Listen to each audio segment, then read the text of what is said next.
We've got our next guest on, Fire Marshal Matthew Marshall. Thank you, sir, for being here, joining us.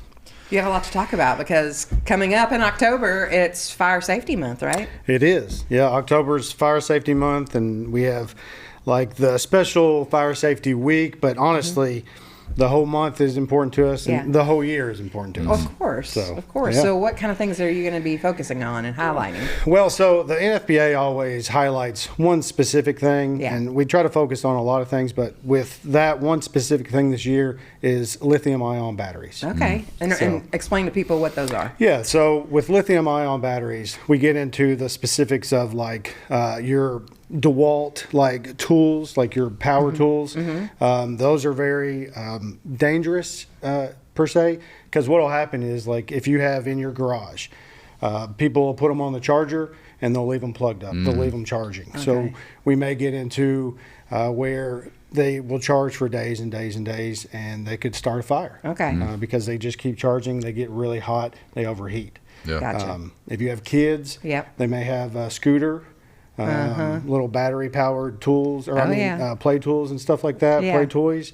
So what'll happen, they overheat. People store those scooters and things like that on the porch or in the garage, right inside the hallways. Yeah. And is that what's in laptops?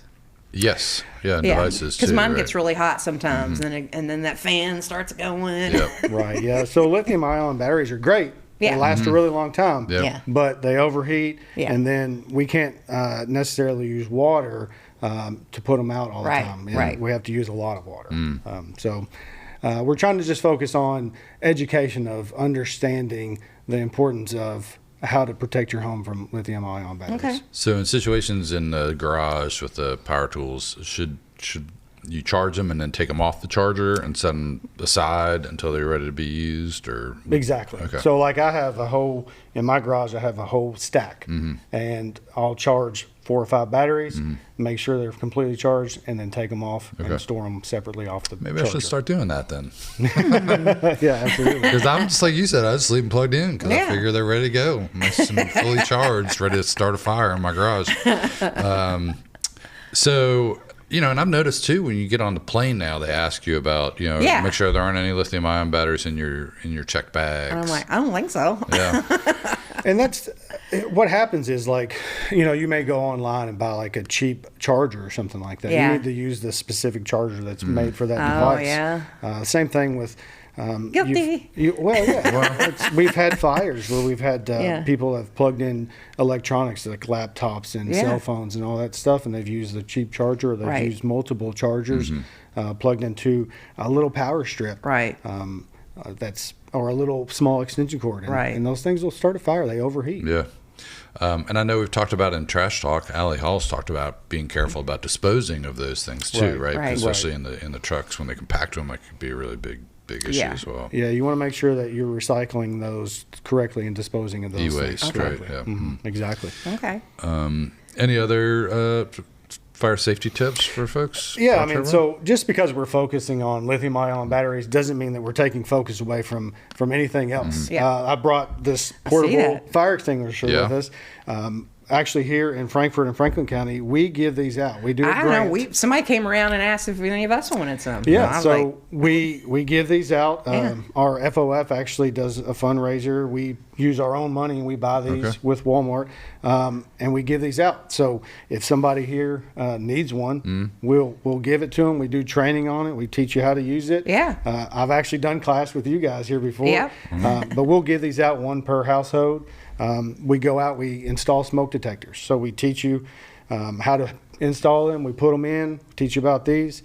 I didn't dress up as nice as the mayor today because nobody ever does. Well, when I leave here, I'm going to install smoke detectors and give out fire extinguishers as soon as I leave here. So, what's the life expectancy of that? Say you have it and you never use it. Yeah. So how long? I mean, is it good for? Manufacturer says 10 to 12 years on these. Okay. But you want to make sure that they're staying pressurized. Okay. Yeah. That little yellow arrow staying in the green. Right.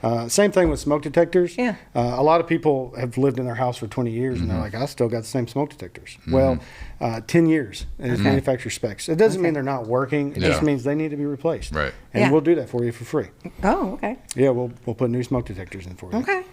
And so let's say you're, maybe I know somebody who's lived somewhere for 20 years and they've got a fire extinguisher they haven't used. I'll trade it out for them. Okay. I'll bring them a new one. I'll take their old one. I'll use their old one for training. Okay. But yeah, those are big things, and we're coming into the holiday season. So cooking fires is the number one fire hazard for us. Mm-hmm. So just being careful. Yeah. We're on social media and the internet a lot, and we get distracted. We take phone calls. Yeah. So pay attention to cooking. Pay attention to your electronics. Yeah. We're hooking up a lot of stuff. We're using outlets a whole lot. A lot of devices. So just plug up. Those things we want to be careful on. Yeah. Let me ask you 2 cooking things. Yes. Because I never remember what to do. He's a little Martha Stewart over there, by the way. Hey. You are. Well, I take that as a compliment. It is. So grease fire. Mm-hmm. We're not putting water on that. We do not want to put water. What are we going to do? So I'm like, oh my gosh, it's on fire. What do I do? Right. So you have a grease fire. Mm-hmm. You want to take that heat source or oxygen, whatever you want to take away to stop that reaction. Okay. So put the lid on it. Okay. Take it off the heat. Cover it. You can use a fire extinguisher. You can put the lid. You can use baking powder, or something like that. Yeah. Some people have been buying those new fire blankets. Yeah. But don't put like a dish rag on it. No, you can. Okay. You can take a dish rag. Like you just want to completely cover it. Okay. Limit the source of oxygen. Right. And then remove it from the heat source. Okay. And turn the burner off. Okay. But you just want to make sure, just don't throw a big giant cup of water on it, or you're going to lose those cabinets. Yeah. Time for a remodel. Yeah. Okay, so then here's the other one. Toaster oven. Mm-hmm. Something catches fire in the toaster oven. Mm-hmm. Unplug it. Is that a good step? Or so, yeah, I mean, again, you're taking the heat source away by unplugging it. Yeah. So it's no longer going to keep burning. Right. The material inside is going to keep burning. Mm. But yeah, if you can unplug it, you may be able to toss it into the sink real quick and turn the water onto it there because it's not grease. Yeah. So yeah, absolutely. Okay. But also, you're not going to want to hurt yourself. And the number one priority is for you to protect life. So it may be get out and call 911. Right. So that's you can get some new cabinets. You can't get a new, can't get a new you. Right. So, but calling us is priority. Getting out. Mm-hmm. That's what's important. Okay. I may or may not have set a toaster oven on fire when I was like 7 because I made cinnamon toast and forgot to turn it off. Well, I've had a lot of smoky microwaves with my 4 kids. Oh yeah, yeah. The aluminum foil is not microwavable. No. You do need to add water to the mac and cheese. Yeah. No, mine was it was hot. She put some hot chocolate in a plastic cup with no water and put it in the microwave. Yeah. I was like, what's that smell? That was melted plastic. Okay, so anything you guys have coming up that folks might want to come out being Yeah, so one of the things, and fortunately you guys get to come to it. You all have been to them before. Mm-hmm. So we have the Fire Prevention Safety Night. Yep. It's a huge event. It's our biggest event. It is October 23rd, 5 to 7. Yep. And we do it in the parking lot. We partner with Frankfurt Regional Medical Center. Mm-hmm. We just keep growing bigger and bigger and bigger. I think we've had thousands of kids, families come out there. It's huge. And so like you guys come out, and what we do is it's actually we trick or treat while we are truck or treat.